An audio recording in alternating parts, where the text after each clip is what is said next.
আগামী দিনগুলোতে আমরা যেটাতে আমরা প্রতিশ্রুতিবদ্ধ যে আমরা ন্যায় বিচার প্রতিষ্ঠিত করতে চাই, আমরা আইনের শাসন প্রতিষ্ঠা করতে চাই এবং সমাজে ইনসাফ প্রতিষ্ঠা করতে চাই। এই বিষয়গুলো আমাদের মাথায় রাখতে হবে। আসলে বাংলাদেশে একটা দীর্ঘ লড়াই হয়েছে, সংগ্রাম হয়েছে। আমরা একটা ফ্যাসিস্ট একটা শাসন ব্যবস্থা থেকে বেরিয়ে আসতে সক্ষম হয়েছি। নতুন একটা সম্ভাবনা সৃষ্টি হয়েছে। সেই সম্ভাবনা হচ্ছে একটা গণতান্ত্রিক ব্যবস্থাকে সুদৃঢ় করা।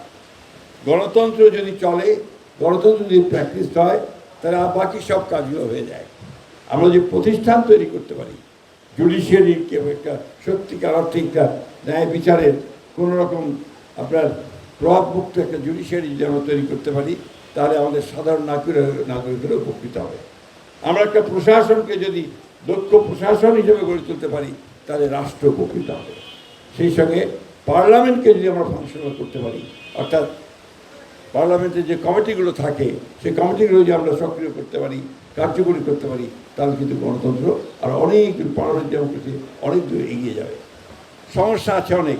এই সমস্যার মধ্যে থাকবে বিরোধিতা, থাকবে আবার বিরোধী দল থাকবে, আন্দোলন হবে। তার মধ্য দিয়েও প্রতিষ্ঠানগুলো যদি আমরা শক্তিশালী করতে পারি, তাহলে কিন্তু আমরা আমাদের গণতন্ত্রকে টিকিয়ে রাখতে পারবো। পাশের দেশ ভারতের দিকে তাকিয়ে দেখুন, অনেক প্রবলেম, সেই সমস্যার শেষ নেই। তারপরে দেখবেন ফাইনালি তাদের গণতন্ত্র টিকে যায়। টিকে যায় কী জন্যে?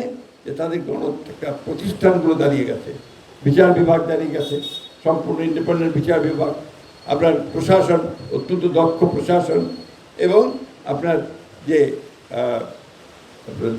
আমি যে judiciary, at the same time আপনার মিডিয়া, তাদের অত্যন্ত স্ট্রং মিডিয়া যেভাবে করে দাঁড়িয়ে গেছে। আমরা কিন্তু একটা সবসময় কথা আমি বলতে চাই যে বাংলাদেশের ব্যাপারটা এত সহজ নয়। এখানে 20 কোটি মানুষ, আমাদের মাত্র 54,000 বর্গ মাইল একটা এলাকার মধ্যে আমরা বাস করি। এখানে দারিদ্র বড় প্রকট। বিশেষ করে আমাদের ঠাকুরগাঁ জেলা খুব গরিব অঞ্চল। এখানে কলকারখানা নাই, সেই রকম একটা ছিল, সেটা প্রায় মরে যাচ্ছে, আমাদের সেই সুগার মিল।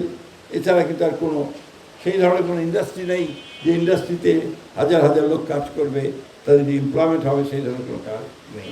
আমরা সেটা চেষ্টা করছি যাতে করে এখানে আপনার একটা শিল্পাঞ্চল গড়ে তোলা হয়, যাতে করে আমাদের জনগণের আয়ের সংস্থান হবে। সেই চেষ্টাটা আমরা এখানে করতে চাচ্ছি। আমরা চেষ্টা করতে চাই যে এখানে ঠাকুরগাঁতে আপনার অ্যাগ্রো বেসড ইন্ডাস্ট্রিজ, অর্থাৎ কৃষিভিত্তিক ছোটো ছোটো ছোটো শিল্প কারখানা যদি গড়ে তুলতে পারি, তাহলে আমরা আমাদের এলাকার মানুষের অনেক উপকার করতে পারবো, আমরা বিশ্বাস করি।